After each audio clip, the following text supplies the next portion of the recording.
बैसाख महीने के शुक्ल पक्ष के 9वें दिन यानी नवमी तिथि को सीता जयंती मनाई जाती है। इस पर्व को जानकी नवमी भी कहा जाता है। इस दिन माता सीता और श्री राम की पूजा की जाती है।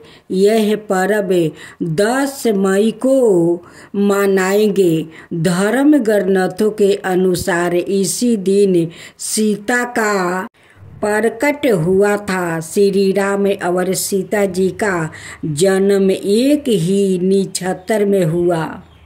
ग्रंथों के अनुसार बैसाख महीने के शुक्ल पक्ष की नवमी को पुष्पा नक्षत्र में महाराज जनक को पृथ्वी से संतान प्राप्ति हुई थी।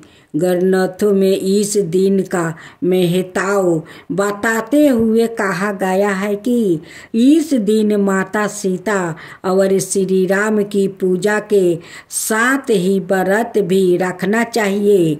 इससे पृथ्वी दान सहित 16 तरह के महात्म्य पूर्ण दान का फल भी मिलता है। इस दिन सुहागिन महिलाओं द्वारा व्रत रखने से घर में सुख शांति बनी रहती है। महिलाएं इस दिन पति की लंबी उम्र के लिए व्रत रखती है। मानता है कि सीता माता लक्ष्मी जी का अवतार है। इस दिन व्रत रखने और पूजा से कई तीर्थों यात्राओं और दान पुण्य के बराबर फल मिलने की मान्यता भी है। अब सुने जानकी जी की जन्म कथा। वाल्मीकि रामायण के अनुसार राज जनक की कोई संतान नहीं थी, इसलिए उन्होंने यज्ञ करने का संकल्प लिया, जिसके लिए उन्हें जमीन तैयार करनी थी।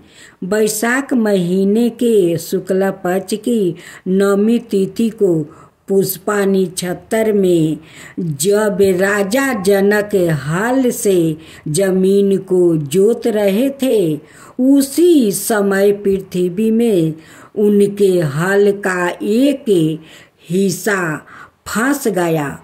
उस जगह खोदाई करने पर मिट्टी के बर्तन में उन्हें कन्या मिली। जोती हुई भूमि और हल की नोक को सीता कहा जाता है, इसलिए उनका नाम सीता रखा गया। एक सीता नवमी पर व्रत करने वाले को सुबह जल्दी उठकर नहाना चाहिए। 2. इसके बाद माता जानकी को प्रसन्न करने के लिए व्रत और पूजा का संकल्प लेना चाहिए। 3. फिर एक चौकी पर माता सीता और श्री राम की मूर्ति या तस्वीर रखे। 4. राजा जनक और माता सुनैना की पूजा के साथ पृथ्वी की भी पूजा करनी चाहिए। 5. इसके बाद श्रद्धा अनुसार दान का संकल्प लेना चाहिए। 6. कई जगहों पर मिट्टी के बर्तन में धान, जल या अन्न भरकर दान दिया जाता है। माता की कहानी। यह कहानी सीता माता कहती थी और श्री राम इसे सुना करते थे। एक दिन श्री राम भगवान को किसी काम के लिए बाहर जाना पर गया तो सीता माता कहने लगी कि भगवान, मेरे तो 12 बरस का नीत नियम है। अब आप बाहर जाएंगे तो मैं अपनी कहानी किसे सुनाऊंगी। श्री राम ने कहा कि तुम कुएं के पल पर जाकर बैठ जाना और वहाँ जो औरत पानी भरने आएगी उन्हें अपनी कहानी सुना देना। सीता माता कुएं के पल पर जाकर बैठ जाती है।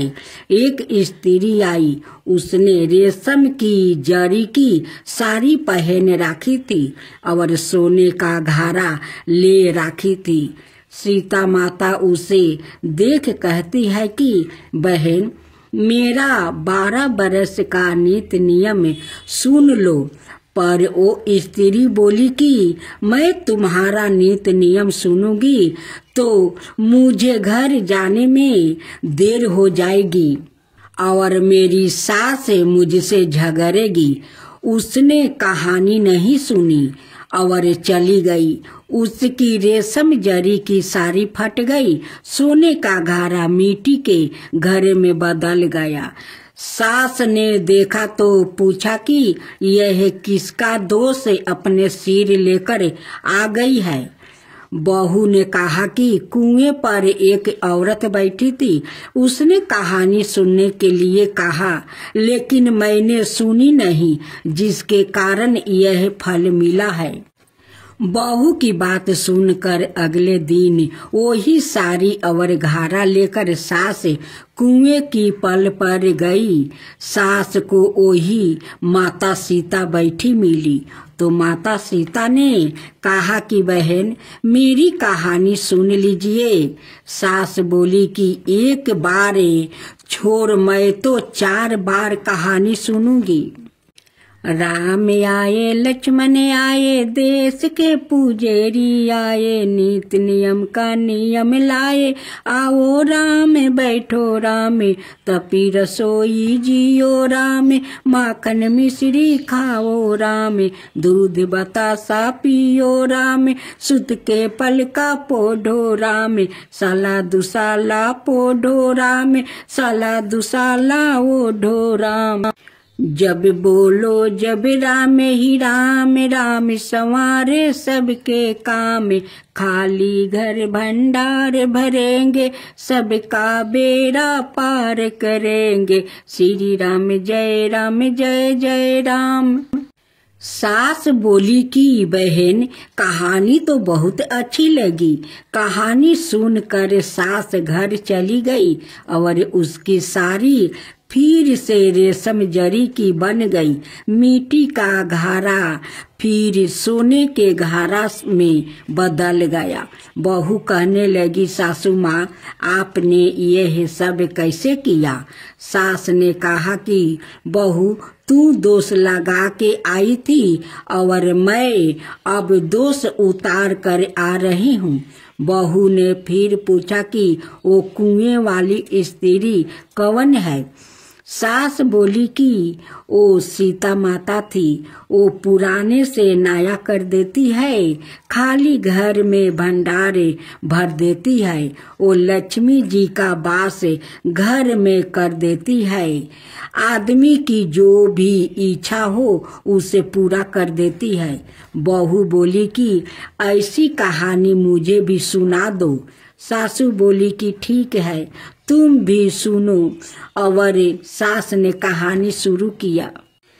राम आए लक्ष्मण आए, देश के पुजेरी आए, नीति नियम का नियम लाए। आओ राम बैठो राम, तपी रसोई जियो राम, माखन मिश्री खाओ राम, दूध बतासा पियो राम, सुत के पल का पोढ़ो राम, साला दुसाला पोढ़ो राम, साला दुसाला ओढ़ो राम। जब बोलो जब राम ही राम, राम संवारे सबके काम, खाली घर भंडार भरेंगे, सबका बेड़ा पार करेंगे। श्री राम जय जय राम। कहानी सुनकर बहू बोली कि कहानी तो बहुत अच्छी है। सास ने कहा कि ठीक है, इस कहानी को रोज कहा करेंगे।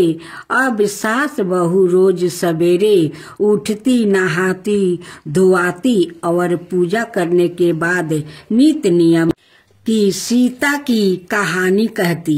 एक दिन उसके यहाँ एक पड़ोसिन की औरत आई और बोली कि बहन जरा से आँच देना। तो वो बोली कि आँच तो अभी हमने जलाई ही नहीं। पड़ोसिन ने कहा कि तुम तो सुबह 4 बजे से उठकर क्या कर रही हो। फिर उन्होंने कहा कि सुबह उठकर हम पूजा करते हैं, फिर सीता माता की नित्य नियम की कहानी कहते हैं। पड़ोसिन कहती है कि बहन ऐसी कहानी तो मुझे भी सुना दो। फिर वो बोली कि ठीक है, तुम भी यह कहानी सुन लो। राम आए लक्ष्मण आए, देश के पुजेरी आए, नित नियम का नियम लाए, आओ राम बैठो राम में। सारी कहानी सुनने के बाद पड़ोसिन कहने लगी बहन कहानी तो मुझे बहुत अच्छी लगी। अब वो पड़ोसिन भी नित्य नियम में सीता माता की कहानी कहने लगी। कहानी कहने से सीता माता ने पड़ोसिन के भी भंडार भर दिया। अब तो पूरे मोहल्लों में नित्य नियम की गाथा चल पड़ी। हर किसी की मनोकामना पूरी होने लगी। हे सीता माता, जैसे आपने उनके भंडार भरे वैसे ही आप हमारे भी भंडार भरना, कहानी सुनने वाले के भी और कहानी कहने वाले के भी।